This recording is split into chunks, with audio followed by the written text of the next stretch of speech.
Para completar este segmento nos acompaña de manera presencial Francisco Alberto Durán García, director nacional de epidemiología del Ministerio de Salud Pública de Cuba, quien nos compartirá la conferencia titulada APS en la atención a la población, experiencia y aprendizajes de la organización de los servicios en el sistema cubano.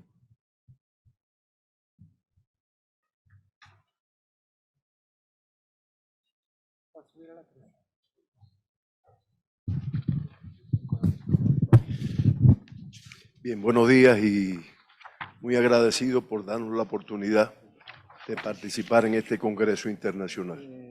Les pido su permiso para presentarlo desde allí. ¿Cómo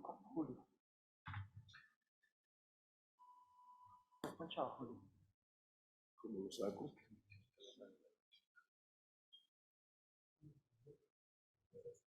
Bueno, nosotros le vamos a... ¿Me ayudas, informático?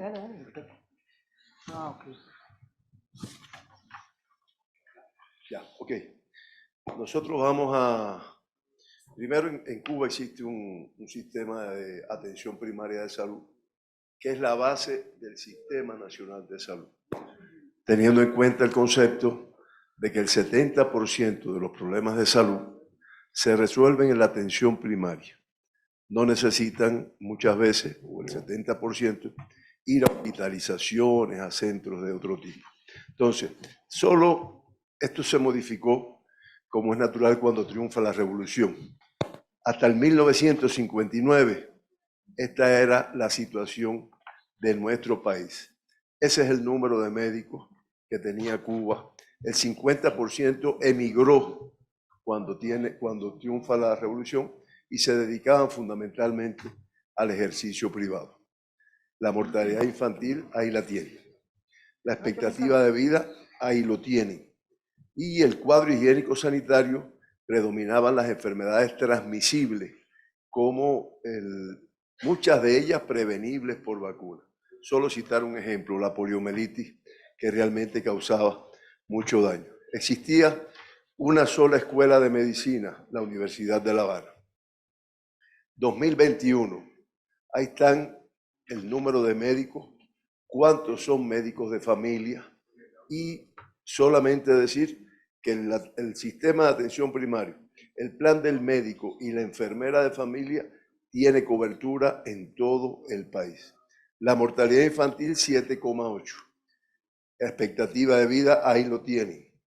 Al final nos morimos de algo, porque de algo hay que morirse, pero realmente nos morimos de las enfermedades no transmisibles, que son las 10 primeras causas de muerte en nuestro país: corazón, cáncer y cerebrovascular, en ese orden. Y fue una decisión desde el momento que triunfa la revolución, un objetivo de formar más profesionales de salud, médicos, enfermeras, y se crea una universidad de medicina en todas las provincias de nuestro país y facultades en el municipio especial Isla de la Juventud, además de la Escuela Latinoamericana de Medicina, la ELAN, que muchos conocemos, y la Escuela Nacional de Salud Pública. Principios del Sistema Nacional de Salud: universal, abarca todo el país; gratuito, accesible, regionalizado y al alcance de todos los ciudadanos, independientemente de que sea urbano, que sea rural, que sea de cualquier filiación política, raza, sexo o religión, y basada, como yo dije anteriormente, en la atención primaria de salud. Es gratuito porque todo el sistema de salud cubano está financiado por el Estado cubano. No existe la medicina privada en nuestro país. Y una concepción internacionalista con un importante intercambio, acciones comunitarias e intersectoriales.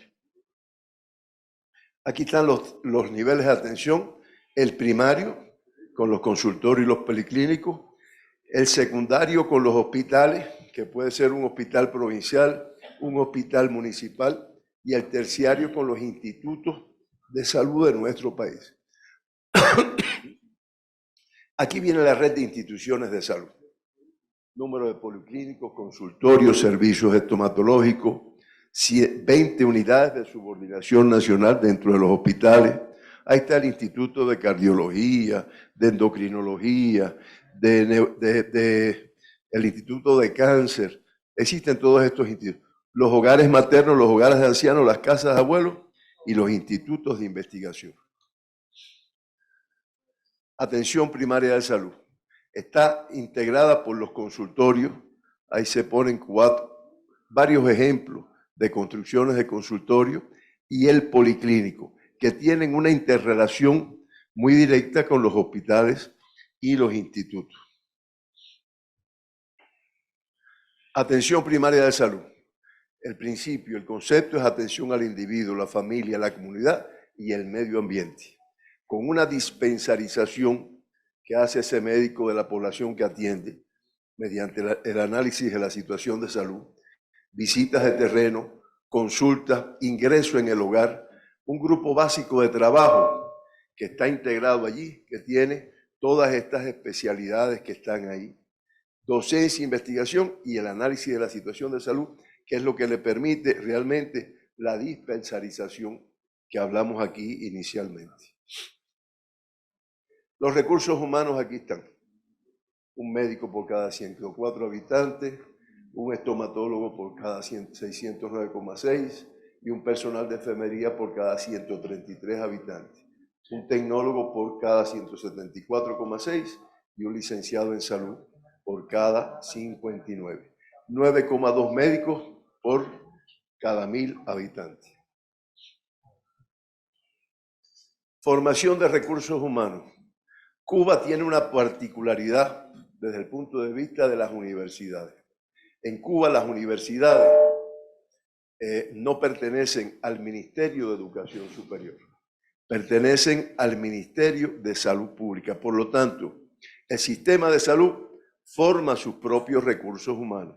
Y entonces las matrículas y los perfiles que interesan formar en un momento están determinados por las necesidades de ese sistema de salud.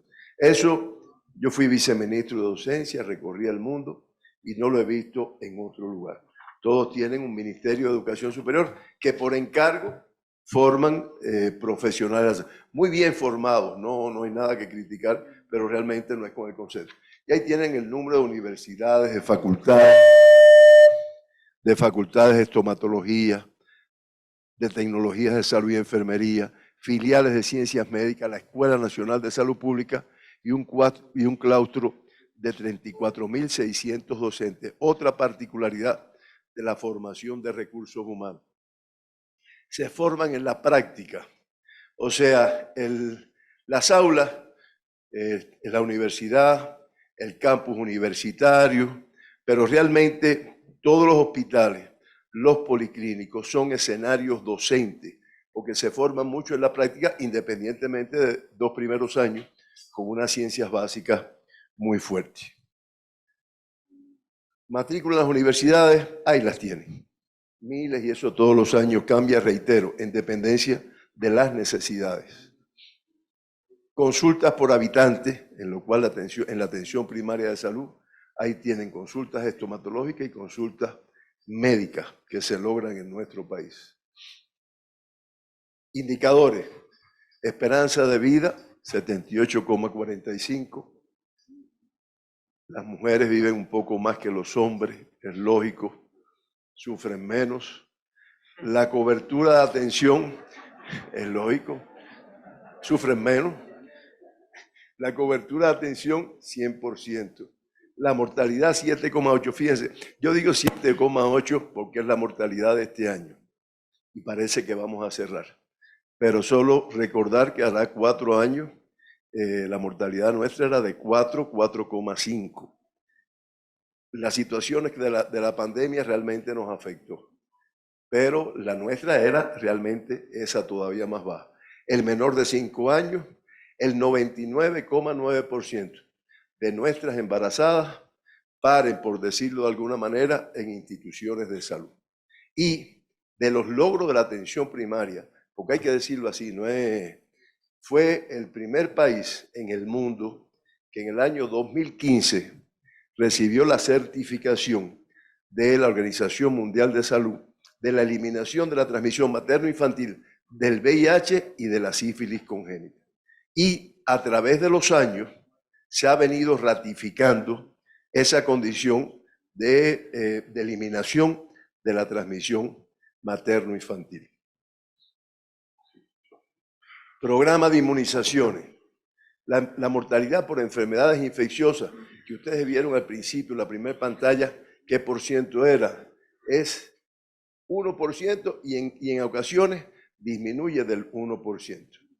Se mantiene una cobertura de vacunación del 98% de toda la población y se administran 11 vacunas que protegen contra 13 enfermedades y de esas 11 vacunas, 8 son de producción nacional.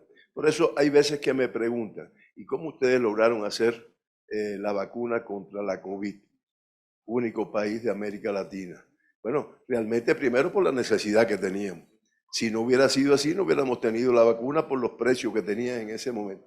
Y segundo, porque existía una tradición de elaboración de vacunas por los científicos de nuestro país. Ciencia y técnica, entidades de ciencia e innovación, centros de investigación, doctores en ciencia, investigadores, que es algo que se lleva de la mano. Programa de medicamentos. En nuestro país está la industria biotecnológica y farmacéutica, lo que se llama Biocuba Pharma, que produce vacunas, medicamentos, equipos médicos y que nos permite este cuadro de medicamentos en nuestro país. Reitero, la mayor parte de ellos de producción por nuestra industria. Aquí está Biocuba Pharma, con toda la gama de actividades que realizan. Producen también kit para enfermedades, para 19 patologías, realización de pesquisas activas para el diagnóstico temprano de las enfermedades no transmisibles, como el cáncer cervicuterino de próstata y colon. Se elaboran kits para ese diagnóstico de manera preventiva. El programa materno-infantil utiliza mucho estos biodiagnosticadores para el diagnóstico prenatal de las afecciones congénitas, la certificación de la sangre que se administra en nuestro país, la vigilancia epidemiológica y el diagnóstico y control de las enfermedades metabólicas. ¿Sí?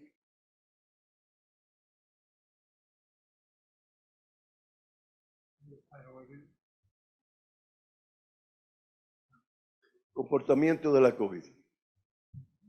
Pandemia no resuelta, creo que no estamos ajenos.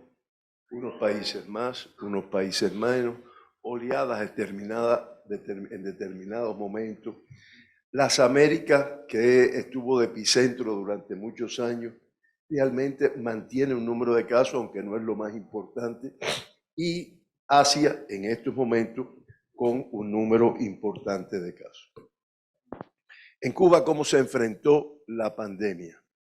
Mediante un protocolo nacional que tenía un carácter nacional, que se cumplimentaba por los especialistas, con 6 versiones hasta el día de hoy, con auténticamente cubano y con 85% de los productos de la biotecnología cubana. Solo decir que Cuba, recuerden, Wuhan, China, finales del 19, 20 la Organización Mundial lo declara. Nosotros a finales de enero del 2020 ya habíamos elaborado el plan de prevención y control de la COVID con un carácter interdisciplinario e intersectorial. Y eso nos permitió tener buenos resultados. La innovación, aquí están todos los productos que se producen en Cuba relacionados con la COVID que permitieron, solo los de mayor, además de los diagnósticos, equipos médicos, las vacunas que fueron los más importantes y un grupo de medicamentos inmunomoduladores que dieron muy buenos resultados. En Cuba, sí, importantes fueron las vacunas, importante fue la estrategia que se aplicó para eso. Primero, escalonada y progresiva. Inicialmente, personas mayores de 60 años, personas con determinadas comorbilidades, después en grupos y territorios de riesgo, y finalmente en una forma intensiva y extensiva. O sea, era poner miles de vacunas en el menor tiempo posible. Y les voy a explicar ahora por qué muy rápidamente. Y eso hizo que realmente se lograra el impacto de las vacunas en nuestro país. ¿Por qué se pudo hacer intensiva y extensiva? Porque había una atención primaria de salud. Y todos los policlínicos, en parte consultorios, se cogieron otros centros que no eran de salud, se volcaron los jóvenes de las universidades y se crearon centros de vacunación. Y eran miles de centros de vacunación en todo nuestro país para lograr ese objetivo. Número de dosis de vacuna administrada por cada 100 habitantes. Ahí Cuba en primer lugar y le siguen todos los países que aparecen en esta escala que está aquí. Datos finales de la pandemia. Número de personas que enfermaron, el 90,2%. No, esos son números de personas que tienen el esquema completo de vacunación. Nosotros tenemos dos vacunas, Soberana 01 y Abdala. El esquema completo son 3 dosis, con un intervalo de 15 o 28 días. Ahora, el 90,2% de la población total y el 98,6% de la población vacunable ya está administrada. Dosis de refuerzo. Ya en Cuba se han puesto 2 dosis de refuerzo por encima de esas 3. Y aquí está el total de vacunas aplicadas. Aquí está el total de casos, el número de fallecidos, que ahorita se puso aquí, y la letalidad de un 0,77%. Y de todas las personas que enfermaron, el 99,2% se recuperó de la enfermedad. Por último, que ya me pusieron la tablilla verde, una de las características que yo le dije al principio del sistema de salud, la cooperación internacional. Ahí está, en agosto de este año, el número de países y la cantidad de colaboradores que tenemos en todos esos países, las primeras misiones y sobre todo en medio de la pandemia se crearon 58 brigadas, se le llama Henry Reeve, en 42 países con 4.700 colaboradores. Solo recordar que las primeras y no sé si únicas tal vez, brigadas que fueron a Lombardía en Italia, cuando Lombardía era de lo peor, pues realmente fueron 2 brigadas cubanas que estuvieron allí. De todas formas, nos afecta el bloqueo, lo tenemos que reiterar. Aquí viene el impacto en millones y la afectación acumulada. Y es muy sensible dentro del sector de la salud, porque a veces muchos medicamentos, sobre todo medicamentos oncológicos pediátricos, que pudieran salvar vidas, pues realmente no se puede porque no tenemos acceso a adquirirlo y tenemos que buscarlo en muchos países. Hasta aquí. Muchas gracias.